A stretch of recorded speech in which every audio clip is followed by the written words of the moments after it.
Pessoal da Física 101 Per 3. Irei fazer um vídeo curto relacionado à primeira lei da termodinâmica, conteúdo da nossa unidade 3. Antes de falar da primeira lei, é importante nós definirmos o que é um sistema termodinâmico, o que é um estado termodinâmico e também um processo termodinâmico.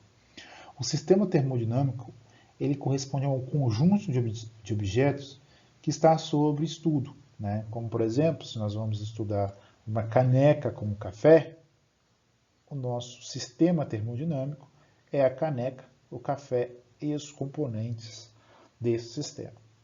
Já o que está fora desses objetos, que pode interagir com esses objetos, com o café, com o seu vapor, com a caneca, nós chamamos de vizinhança. E o que separa o sistema termodinâmico da sua vizinhança é chamado de fronteira. Essa fronteira ela pode possibilitar trocas de matéria e também trocas de energia térmica. Então, pode existir um fluxo de calor e um fluxo de matéria entre o sistema termodinâmico e sua vizinhança. Como que nós estudamos esse sistema termodinâmico? Todo sistema termodinâmico, ele em um determinado momento, ele tem algumas características. Ele pode ser descrito como um conjunto de valores, de parâmetros, onde esses parâmetros são chamados variáveis de estado. Para cada conjunto de variáveis de estado, que é dado pela pressão, a temperatura, o volume e o número de mols, nós temos um estado termodinâmico. Então, o estado termodinâmico é uma condição específica do nosso sistema termodinâmico, tá? Que é descrito por uma pressão, pela temperatura, pelo volume, pelo número de mols. Aqui, neste vídeo, eu vou colocar aqui sistema termodinâmico por ST. Todo ST corresponde ao sistema termodinâmico. Bom, como é possível evoluir de um sistema termodinâmico para outro sistema termodinâmico? Como assim? Se nós temos dois sistemas termodinâmicos, o sistema termodinâmico A, caracterizado pela pressão de A, volume de A, T de A e número de mols de A. Para um sistema termodinâmico, P de B, T de B, V de B e N de B. E nós podemos evoluir esse estado ou fazer transformações de um estado para outro através dos processos termodinâmicos. Esses processos termodinâmicos são formas, são processos nos quais nós podemos evoluir um sistema A para um sistema B. Como isso é possível? Bom, isso é possível através de dois parâmetros. Um nós já conhecemos, que é a quantidade de calor. Se nós retiramos ou fornecemos calor para o sistema A, nós podemos provocar uma mudança ou várias mudanças nas variáveis de estado. Notem que se nós mudarmos apenas a pressão, nós já estamos em um estado termodinâmico diferente do estado A. Tá? Então, basta mudar um parâmetro para levar a mudança de estado físico, de estado termodinâmico, perdão. O calor, como nós vimos, ele pode ser um calor positivo e um calor negativo. O que está associado a esses sinais? Toda vez que o calor corresponde a positivo, significa que ele está entrando, né, no sistema termodinâmico. Toda vez que a quantidade de calor for negativo, significa que o calor está saindo do sistema termodinâmico, né, como nós já vimos aí várias e várias vezes. O segundo parâmetro que nós temos que pode levar a uma mudança dessas variáveis é o que nós chamamos de trabalho termodinâmico, que é representado por W. O trabalho termodinâmico ele está associado a uma variação de volume. Todo o trabalho termodinâmico está associado a uma variação de volume. Ou seja, se existe uma variação de volume, há trabalho. Se não existe uma variação de volume, não haverá trabalho. Trabalho, para quem está esquecendo da definição, é a transformação de energia do sistema A para um sistema B. Então, há, de alguma forma, uma mudança, né, dessa energia de um estado A para um estado B. Para ficar melhor, né, essa definição de trabalho, nós podemos pensar o seguinte, se nós temos um recipiente na qual apenas uma das paredes pode se mover, por exemplo, esse pistão aqui, esse pistão ele pode se mover para baixo ou para cima. Caso o pistão se mova no sentido para baixo, ou seja, uma força externa executa, um corpo externo executa uma força sobre essa parede, nós possivelmente teremos um deslocamento desse pistão, ou seja, um deslocamento né, que vai provocar aí uma variação do volume. Então, nós temos uma variação desse volume. Se há uma variação do volume, nós temos trabalho, como nós vimos. Mas que trabalho é este? Olha, se essa variação do volume aqui, ela vai ser negativa. Por quê? Nós saímos de um volume A para um volume B, de onde que o volume B é menor que o volume A. E ΔV é o volume final menos o volume inicial. Bom, nesse caso, nós temos que o sistema, né, ou melhor, a vizinhança, realiza trabalho sobre o sistema. Tá? Então, nesse caso, novamente, nós temos que a vizinhança realiza trabalho sobre o sistema termodinâmico.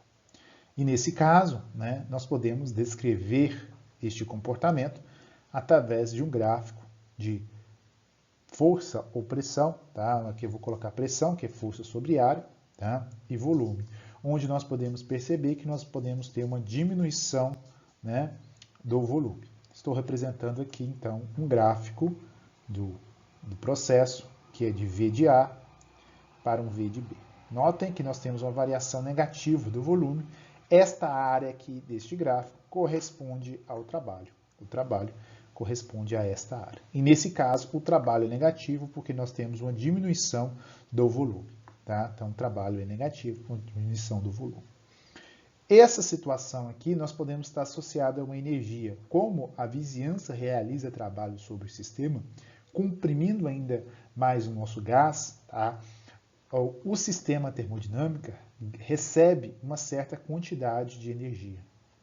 Tá? Então, a energia associada ao gás há um aumento. Um outro exemplo é o processo inverso, onde nós temos o mesmo mecanismo, porém agora quem realiza trabalho não é mais a vizinhança, e sim as moléculas do gás realizam força e provocam deslocamento do pistão, provocando um aumento, levando um aumento do volume.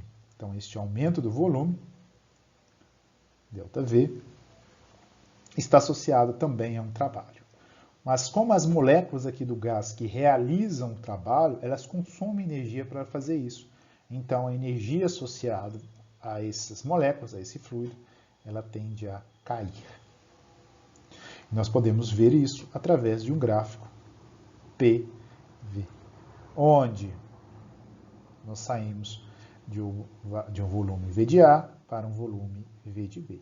Esta área aqui corresponde ao trabalho termodinâmico. E, neste caso, saindo de A para B, nós temos que o trabalho ele é positivo. Tá? Ele é positivo. Só que, nesse caso, o trabalho positivo leva a uma diminuição da energia interna. Em ambos os casos, em ambos os gráficos, se a pressão se mantém constante, nós podemos descrever esse gráfico através de uma área, de um retângulo.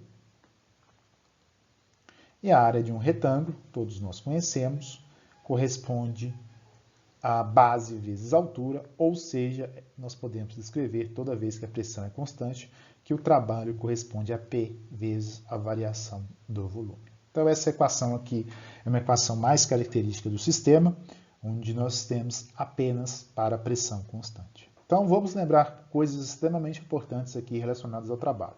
A primeira delas é, toda vez que há variação do volume, vai existir um trabalho. Se a variação do volume for negativa, significa que a vizinhança realiza trabalho sobre o sistema, logo o trabalho é negativo e há um aumento da energia das moléculas do fluido que está ali preso.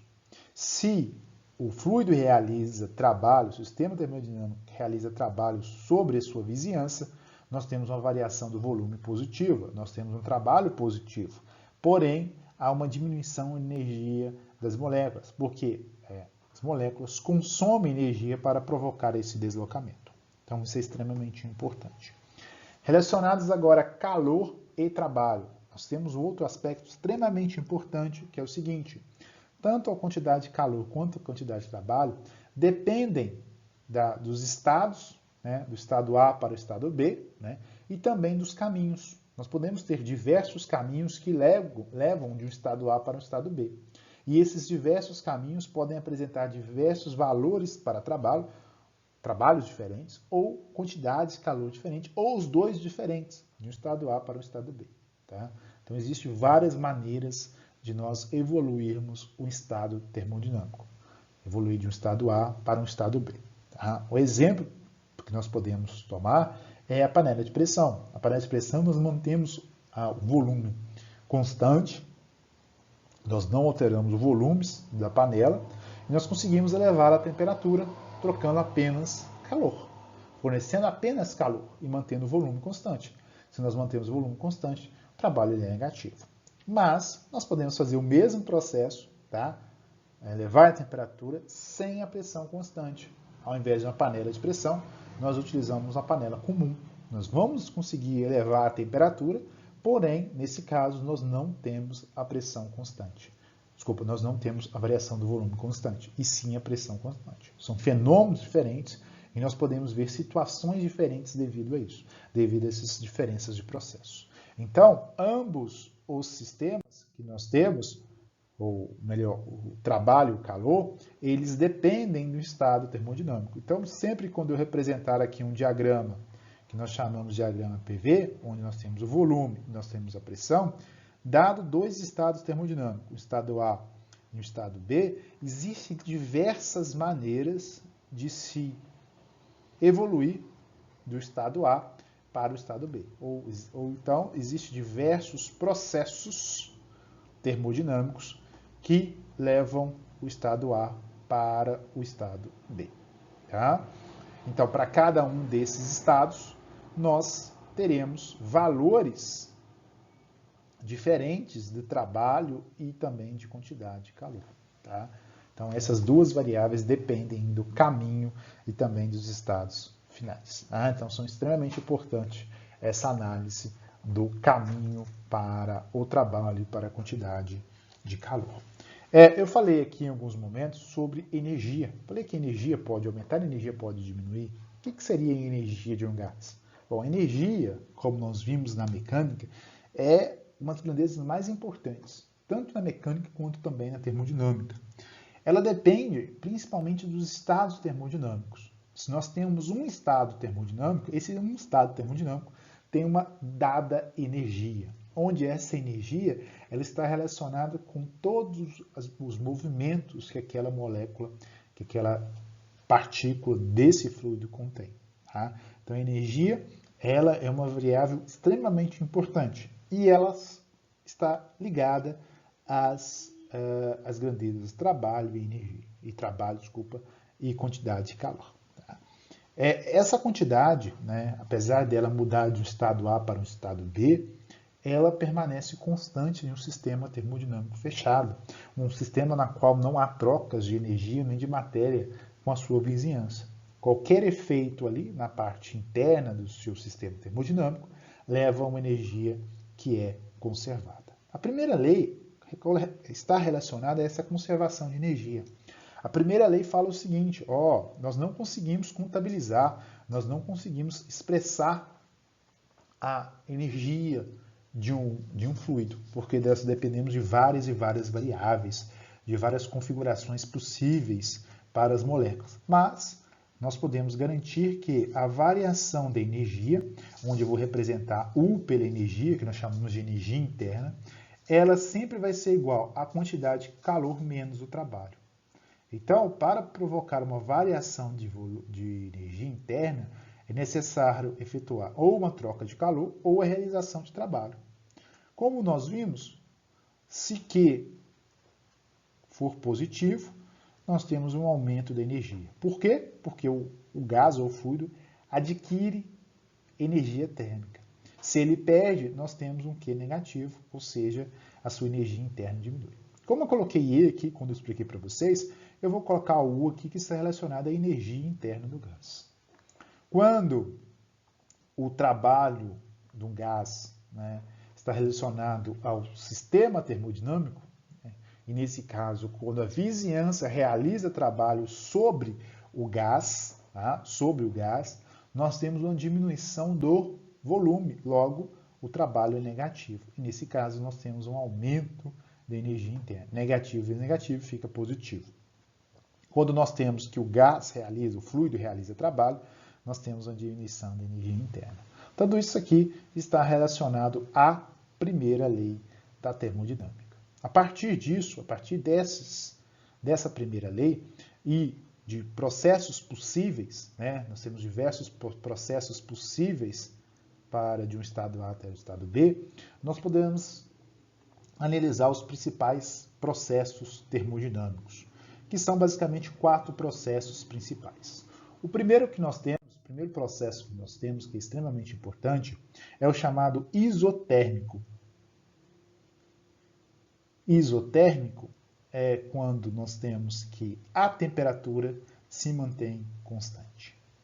Se a temperatura se mantém constante, o que nós temos? Eu vou escrever aqui acima a primeira lei da termodinâmica. ΔU é igual a Q menos o trabalho. Esta é a primeira lei da termodinâmica. Tá?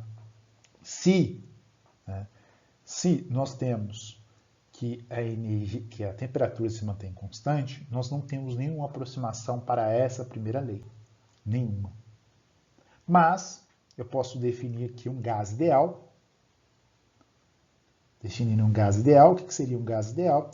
Um gás ideal ele é composto, né, por partículas idênticas, onde essas partículas idênticas não têm um volume, ou o volume é desconsiderado em relação ao volume total. Suas massas são idênticas, então todas as moléculas têm o mesmo volume e a mesma massa, onde o seu volume é desprezível. Tá? Além dessas duas considerações, nós temos que as moléculas não interagem uma com a outra, as únicas interações que elas têm são com a atração gravitacional, sua força-peso. As suas colisões são totalmente elásticas, não há perdas de energia, as colisões possíveis são com suas vizinhas e com a parede. Tá? Nós não temos perda de energia devido às colisões. O movimento ele é considerado um movimento aleatório, então essas moléculas elas descrevem um movimento totalmente aleatório, a gente não consegue descrever com facilidade ou prever qual é o movimento de cada uma dessas partículas. Este é o que nós chamamos de gás ideal, que é um gás idealizado para a gente tentar descrever alguns fenômenos físicos. A partir dessa idealização, nós podemos ver que existe uma equação de estado, que é uma equação que está relacionada às variáveis de estado, que descrevem todo o comportamento desse gás ideal. Essa equação é válida apenas para um gás ideal. Tá? Apenas para um gás ideal. Onde P é a pressão, V é o volume, N é o número de mols, o R aqui é uma constante universal dos gases e T é a temperatura. Tá? Então nós temos essa equação aqui que governa todo o comportamento, todos os estados termodinâmicos de um gás ideal. Além dessa, nós temos uma segunda equação que relaciona a variação da energia interna com a temperatura, onde fala-se que a variação da energia interna ela é igual a NCV ΔT. Ou seja, a energia interna, a variação da energia interna é dependente da temperatura. Tá? Se existir uma variação da temperatura, existe uma variação da energia interna.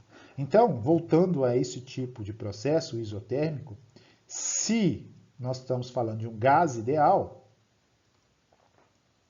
apenas para um gás ideal, nós temos que a variação da energia interna é igual a zero. Ou seja, segundo a primeira lei, nós temos que toda a quantidade de calor trocado com a vizinhança tem que ser convertido em trabalho.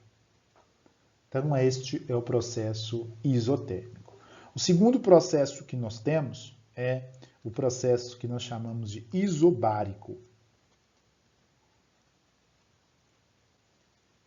O que é o processo isobárico? O processo isobárico é quando quando a pressão se mantém constante. Neste processo, quando a temperatura se mantém constante, nós não temos nenhuma aproximação nem para o gás ideal. Tá? Não temos nada, nenhuma aproximação. E para esse caso, nós temos que a variação da energia interna ela obedece à primeira lei da termodinâmica. Nós não temos nenhuma aproximação para esta primeira lei. O terceiro processo, tá, é o chamado de isocórico. O que seria o isocórico? Córico vem de volume, então nesse caso nós temos que o volume permanece constante. Se o volume permanece constante, nós temos algumas aproximações. Por quê? O trabalho só existe se há variação do volume. Logo, nós podemos dizer aqui que o trabalho ele é nulo. Se o trabalho é nulo, pela primeira lei, nós vamos ter que toda variação da energia interna desse fluido ele está relacionada à quantidade de trabalho trocado. E por fim, uma das principais e mais importantes processos são os processos adiabáticos. Os processos adiabáticos são aqueles que não há trocas de calor, ou seja, a quantidade de calor trocada é nula. Para este processo, então, nós temos que o ΔU é igual a menos o trabalho. Toda variação de energia interna ela é devida à existência de trabalho. Bom, nós temos casos particulares que nós podemos... Casos particulares? Não, mas nós temos simplificações para um gás ideal para esses processos que nós temos aqui, para esses processos que nós discutimos, principalmente para os 3 primeiros processos. Tá? Para um gás ideal, eu vou colocar aqui entre destaque, tá? Vou colocar aqui. Para um gás ideal, nós temos algumas relações que podem ser adquiridas a partir dessa equação. Por exemplo, toda vez que a temperatura for constante, nós temos que a pressão vezes o volume, ele vai ser constante para um gás ideal. Então aqui, um gás ideal. Toda vez que nós tivermos uma isobárica, nós vamos ter que o volume sobre a temperatura se mantém constante. Para um processo isocórico, nós vamos ter que a pressão sobre a temperatura se mantém constante. Tá? Então, são relações que estão ligadas a estes principais processos termodinâmicos com o gás ideal, a partir desta equação aqui. Bom, em relação a esses processos, nós podemos representar aí os gráficos desses processos termodinâmicos. E esses gráficos sempre nós representamos por um diagrama de pressão por volume. Então, nós temos volume e nós temos pressão. Como eu falei para vocês, cada ponto desse gráfico corresponde a um estado termodinâmico, apresenta uma energia interna. Então, por exemplo, se eu tenho o estado A que está aqui, né, este aqui é o estado A, ele pode sofrer diversos processos. Entre esses processos, eu vou destacar os processos que nós discutimos. O processo isotérmico significa que não há variação da temperatura. É um processo como este aqui. Tá? Então, ele evolui do estado A para o estado B. Tá? Então, esse é o processo que nós chamamos de processo isotérmico. Tá? É um processo que eu vou colocar aqui como 1. É um processo isotérmico. O segundo processo que nós temos e nós vimos, que é o processo isobárico. A pressão se mantém constante. Então, seria este processo aqui, seria uma linha horizontal, onde nós não temos variação aí da pressão. Então, ele evoluiu do estado A para o estado C. Essa setinha é extremamente importante de ilustrar, porque ele fala para nós qual é o sentido do processo termodinâmico. E além do sentido, ele informa para nós se há aumento do volume ou diminuição do volume. Já o processo que é o isocórico, que nós temos que o volume se permanece constante, eu vou chamar aqui de 3, nós temos a seguinte configuração. O volume permanece constante. Este é o processo isovolumétrico, do estado A para o estado D, por exemplo. O último processo, ele pode ser muito bem confundido, e é extremamente confundido, com o processo 1, né, que é o processo que nós chamamos aí de processo isotérmico. O processo 4, né, o processo adiabático, ele corresponde a uma coisa desse tipo. E nós podemos muitas vezes confundir esse processo com o processo isotérmico. Como nós vamos diferenciar esses processos? Nós diferenciamos esses dois processos para o gás ideal, através dessa relação. Se for um gás ideal, nós temos que PAV de A tem que ser igual a P de B, V de B. Tá? Então, se nós fazermos essa conta para um gás ideal, em um processo isotérmico e encontrar a igualdade, nós temos um processo isotérmico. Caso não, nós não teríamos um processo isotérmico. Tá? Então, são esses processos possíveis aí relacionados a... Possíveis não, os principais. Né? Só para terminar a nossa aula, é extremamente importante dizer que nós temos um processo que nós chamamos de processo cíclico, que é um processo fechado. Então, nós temos aqui um diagrama, PV, e nós temos o estado A, o estado B, o estado C e o estado D. O que é um processo cíclico? O processo cíclico é aquele que o estado inicial, por exemplo, o estado A, ele evolui para estados intermediários, B, C, D e A, e retorna para o estado A. Ou seja, o estado inicial, né, o estado termodinâmico inicial, é igual ao estado termodinâmico final. Nesse caso, como cada ponto representa um valor de energia interna, nós temos que a variação da energia interna, ΔA menos ΔA, é igual a zero. Ou seja, nós não temos variação da energia interna. Se nós não temos variação da energia interna, nós temos que a quantidade de calor é igual ao trabalho total. E quem é o trabalho total? Nesse caso, o trabalho total vai ser limitado aqui por essa região. É a região interna às curvas. Sempre que nós tivermos a curva superior no sentido de aumento do volume, nós vamos ter um trabalho total que corresponde ao trabalho positivo. Toda vez que nós tivermos a curva superior no sentido oposto, por exemplo, de B para A, nós teremos um trabalho que é negativo. Tá? Esse processo aqui nós chamamos de processo fechado ou processo cíclico. Tem a característica que a variação de energia interna sempre é igual a zero. Tá? Então, relacionado à primeira lei, nós temos esse primeiro vídeo. Irá ter um segundo vídeo relacionado aí à segunda lei da termodinâmica. Abraço a todos.